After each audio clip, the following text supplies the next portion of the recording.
Welcome to Influential Entrepreneurs, bringing you interviews with elite business leaders and experts, sharing tips and strategies for elevating your business to the next level. Here's your host, Mike Saunders. Hello and welcome to this episode of Influential Entrepreneurs. This is Mike Saunders, the Authority Positioning Coach. Today we have with us Samuel Dixon, who is the co-founder of Oxford Advisory Group, and we'll be talking about taxes in retirement.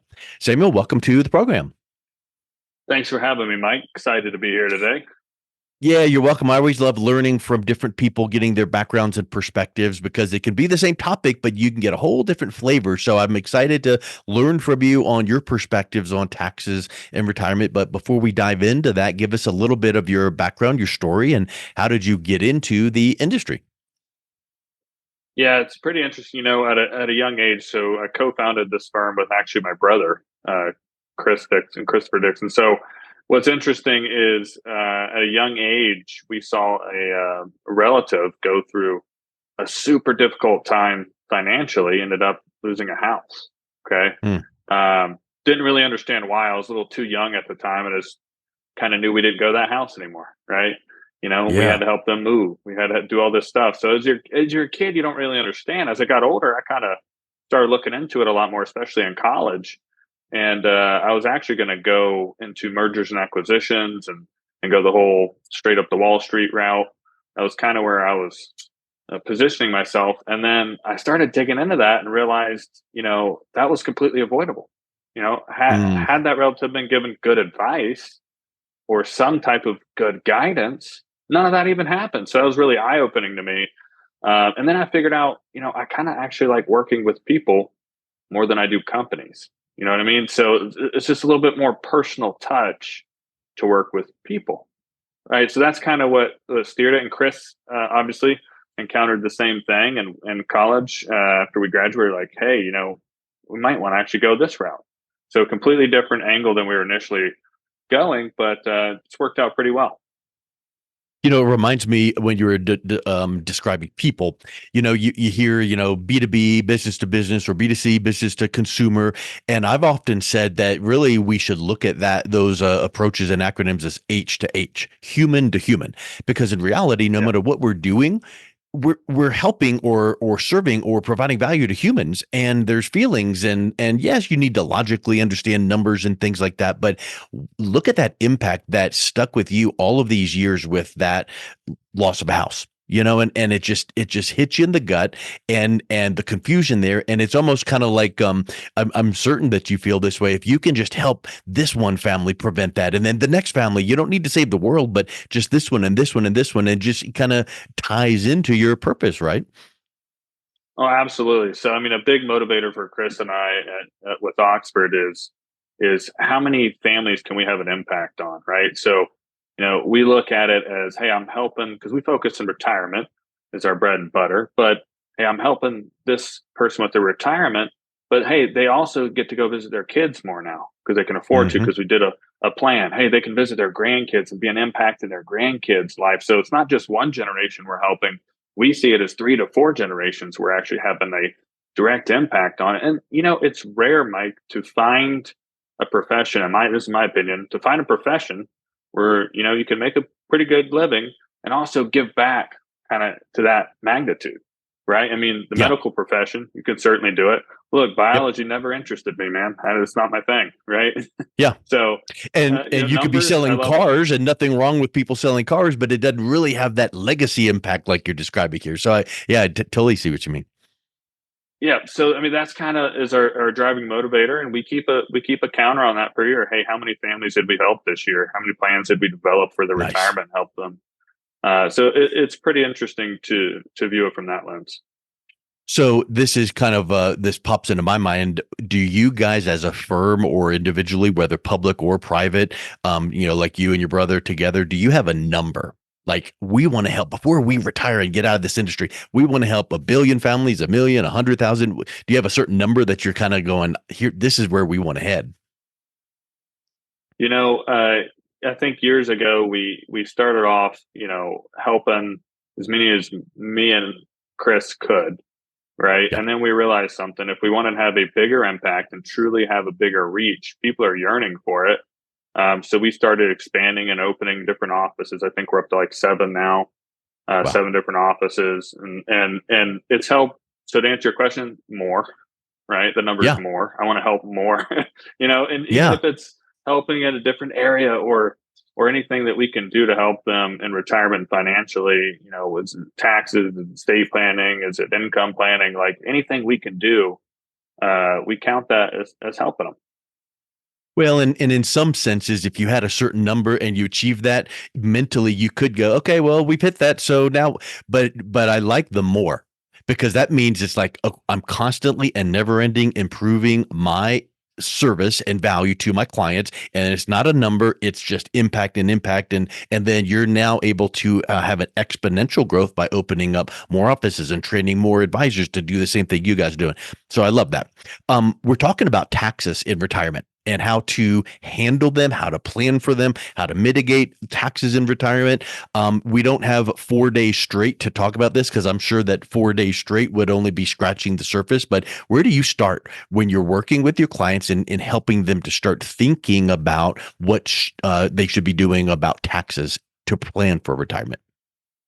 Yeah, great question. So, in my humble opinion, taxes are one of the most overlooked things when it comes to retirement. Like people just kind of Mm, glance over them and they don't pay any attention to them. They don't realize how much wealth is potentially lost that way each year. So, we look at it with the end in mind first. We say, all right, what kind of lifestyle did you want in retirement? What's your goal? Is it 50K? Is it 100K? Like, what's your lifestyle? Like, really tell me what your lifestyle is that you want to achieve, right? And then we look at it and we say, all right, if it's 100K, how much of that 100K do you get to actually keep? yeah. Well, that all depends on how it's taxed, right? And there's all these different ways it can be taxed in retirement. Okay. A lot of, especially middle class people, get hit with tax deferred monies, which is ordinary income. So it's like, hey, you're not bringing home 100. Hey, you wanted 100K out. You're not bringing home 100, right? After tax, what's your after tax number? That's the number we hone in on, and we see, all right, what's the impact right there, and what kind of planning or strategies do we need to do to get them to their goal, right? So I always start with the end in mind. It kind of gives us a bullseye. Hey, we need to hit this number, right? All right, what strategies and tax planning do we need to do, right? Do we need tax free? What do we need in here to hit this number? That's the age old gap. You're like, here's what you want to be doing to spend this much money to go here, do this, and here's what it looks like you'll have, and here's the gap. We need to close it. But I think that big question mark that we've been talking about is taxes, in the sense that nobody really knows. It's not a simple equation like 1 + 1 = 2, because what is the tax rate today and what's it going to be in 5 years, 10 years, 15, 20? That is where it starts to get fuzzy. But I think that what I always like to ask is, what is your approach with your clients, given the fact that I think that there's a misconception people tend to have. Oh, in retirement, my tax bracket is going to be lower than it is now, or, oh, the tax rate is going to be lower.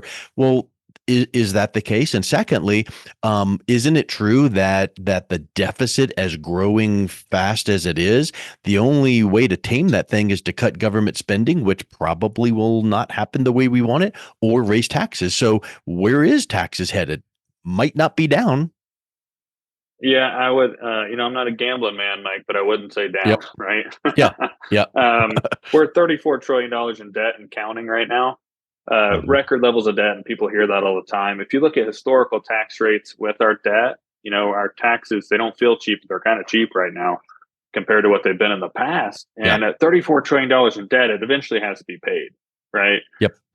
So, and then people can argue about who did it, who did the debt, who did all that. I'm not in it for that. I'm in it for, hey, they're going to want this money at some point. The tab's been run up. We got to have it paid. Where are they going to pull it from? Right. So the next step we look at is, hey, those retirement accounts, what type of account are you pulling from? Like you said earlier, most people might think they're going to start in a lower tax bracket. And sometimes they might, even the first year or two, be in a lower tax bracket than when they were working. The problem I think I run into the most is people will say, well, I'm not making that big salary anymore, Sam. Like, I'm not making that big income from my job anymore.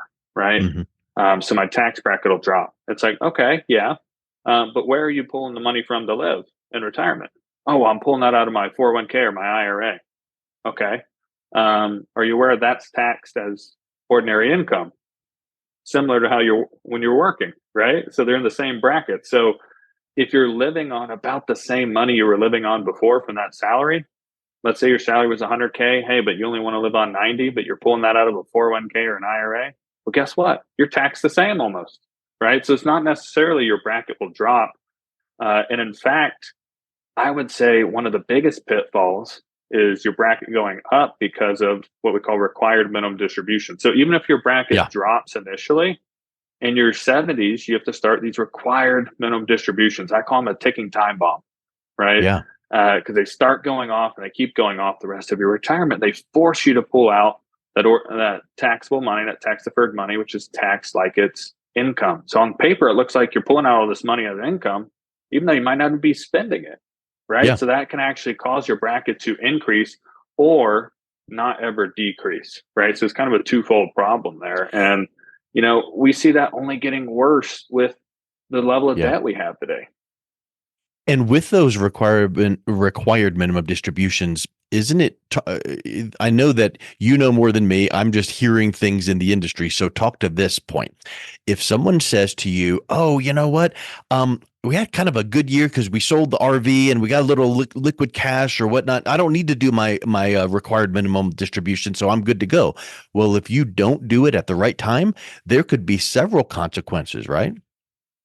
Oh, absolutely. It ranges between 25 to 50% Mm, penalties if you do not pull it out on time and in a timely manner in the correct amount, right? So, yeah. regardless of what you're doing with your other money, you could have plenty of other income and not even need the money, Mike. Yeah, But but you you know better what? take it out. They make you pull it out. Yeah. Yeah. And Yeah. guess what? When you pull it out, it counts as income and you're going to pay taxes on that. Yeah. And guess what? That when it counts as income, then you pay taxes on all your other income too, right? So it Yeah. all goes into one pot and it could raise your bracket. And it's like when you mentioned a minute ago when you're out there working and you're just clipping along and here comes this salary and all of the money coming in.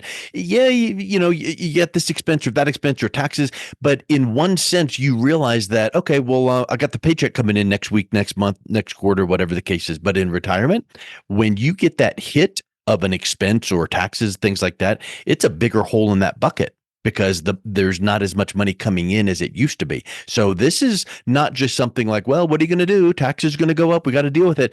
But if there's some ways that you could be doing some planning years ahead to be tax efficient, that's what I feel like people need to be aware of. So what are some of those tax efficient strategies you recommend to your clients?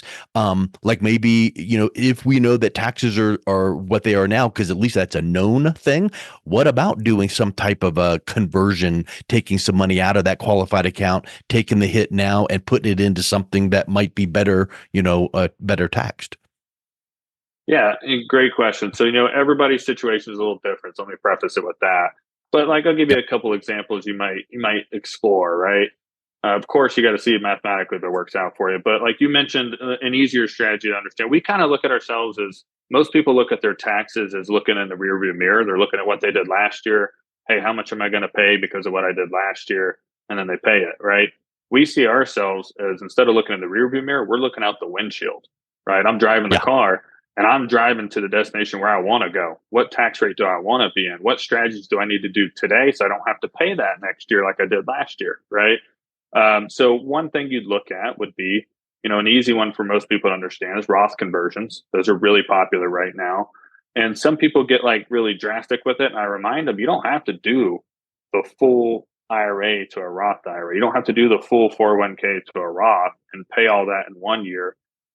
We prefer you actually space it out over a few years, right? We call it Hmm. filling up your tax bucket. So, hey, if you're in a current bracket right now, I'd like to maybe see how much room you have in that bracket that you can convert Yeah. over without paying more in taxes, right? That doesn't necessarily mean your tax bracket has to go up to achieve our goal of Yeah. getting more to tax free. And then, of course, when that money goes into tax free, it grows tax free and the income comes out tax free, right? So it's a beautiful thing over there. It's about how much do you want to get there and how quickly, right? And then I call it what's your pain threshold?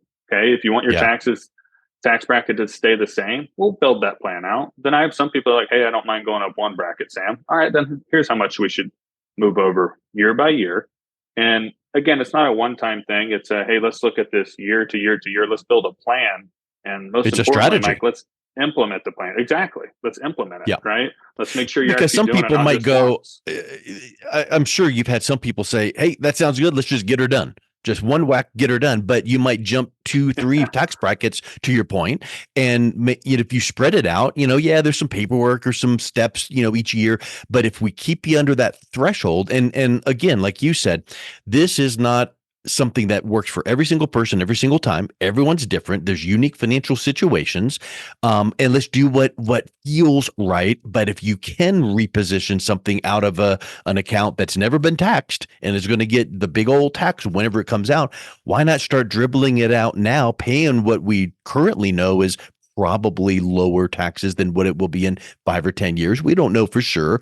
But then if it goes into an account in like a Roth, like you were mentioning, and it grows, that growth becomes tax-free because Roth, is taxed. So I think that a lot of people have heard about this kind of a strategy, but really don't understand it. And I think that that's the kind of thing where it's like, okay, sit down with someone like yourself, and you can look at their situation, ask certain questions, and go, well, here's what it would look like.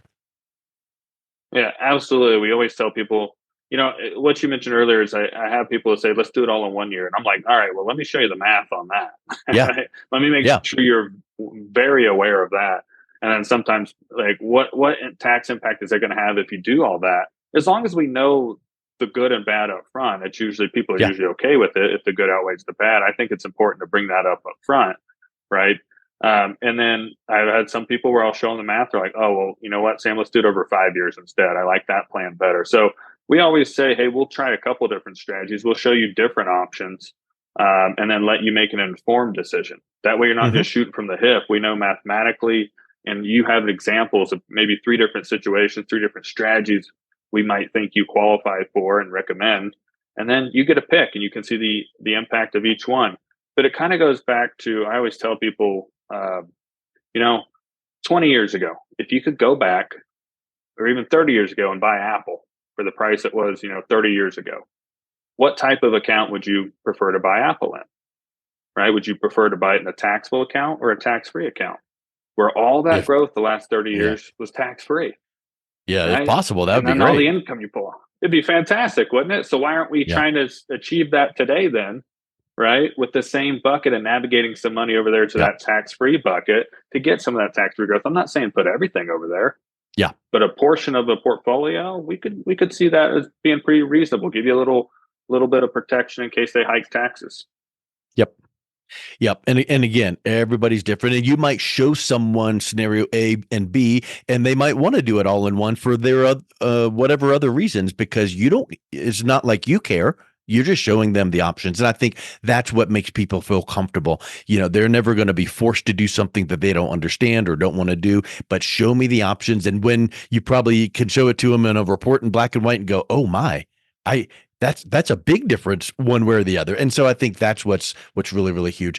When you think about taxes and you think about, okay, we've accumulated this, now we want to preserve it and save it and prepare for taxes. What about the aspect of passing your money along to the kids at the time of death?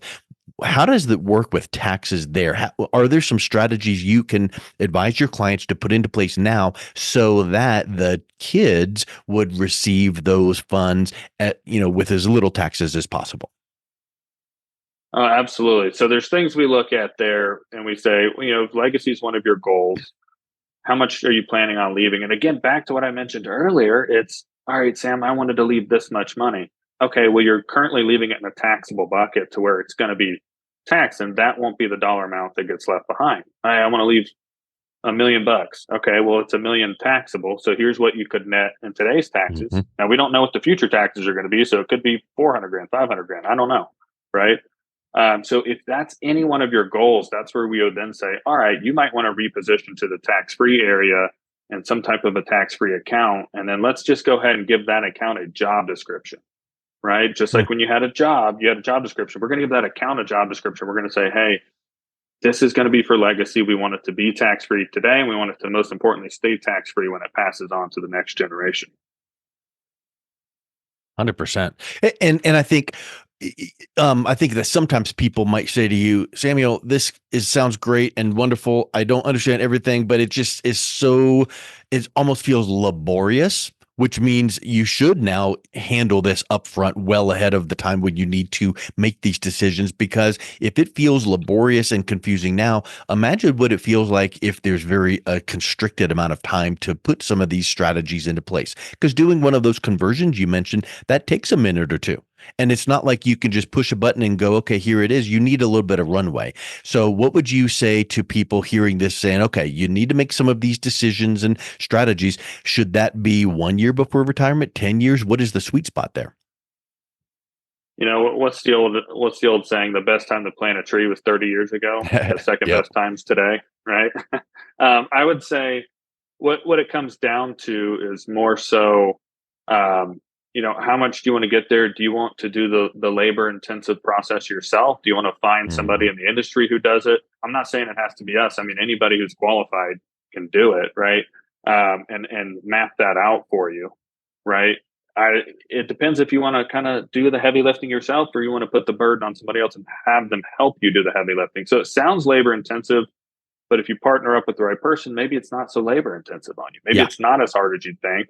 It gets laid out. Maybe it's a little bit more, labor intensive the first year, but every year after it gets really easy, right? So I would say, and I have people in different camps. I have some people say, "Hey, Sam, that's great.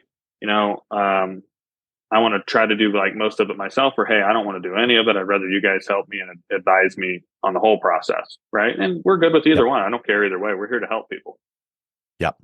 I always often find that if I'm personally trying to learn something and it's a certain topic, let's say that I'm not familiar with, I have found that, man, I kind of went through this course or bought this book and it still is fuzzy. And I went to this other person and same thing, fuzzy. And then all of a sudden this person right here, man, it just came to life and it was so simple and it just, it was so easy. I think that's when some clients can understand some of these things. If you have a way to explain them, like what you've been doing in our conversation here, it might be that final light bulb moment for someone. So I would just ask you, if someone is listening to this thinking, maybe just give me like your perspective, give me a second opinion, or show me where I'm at now and where I could be. What's the best way that someone can learn a little bit more and then also reach out and connect with you? Yeah, it's a great question. So we have different reports we can run for people. They don't have to come in. We can do it virtually. We have a tax analysis report. We have a tax map report. So both of these reports will look at, hey, if you don't do anything, what's your current taxable situation look like right now, right? And then what we're doing from there is we're seeing, does even looking at tax-free make any sense to you? And if it does, great. We'll maybe show you some strategies over there. But the report will also hint to us if it doesn't. And then we always try to make it into an educational event for the client. So we want them to not just, do what we say, but understand what they're actually doing, right? Because if I ever go anywhere and they tell me just to do something, I'm not that guy. I'm not just going to do it. They have to explain to me and then educate me, and then I make a good informed decision. I feel good about it. So same deal here. We like to educate. But first step would be, hey, what's your current taxable situation now? Do you even need to look at tax-free? If so, how much potentially? And we can usually determine that from the tax map report. Yeah. Nice. Excellent. Well, what's the best way to get all of that and on the website? Oh, yeah. OxfordAdvisorGroup.com. You can go there. We should have a little drop down for you. People see us on TV a lot and they'll go on the website and fill out those reports. And then if you want us to reach out, we will. If not, just tell us, no, you don't want us to reach out, right? It's all good either way. We don't care. We're here to help if you want help. So yeah, OxfordAdvisorGroup.com. Excellent. Well, Sam, thank you so much for coming on today. It's been a real pleasure talking with you. Thanks for having me, Mike. I've enjoyed it. You've been listening to Influential Entrepreneurs with Mike Saunders. To learn more about the resources mentioned on today's show or listen to past episodes, visit www.influentialentrepreneursradio.com.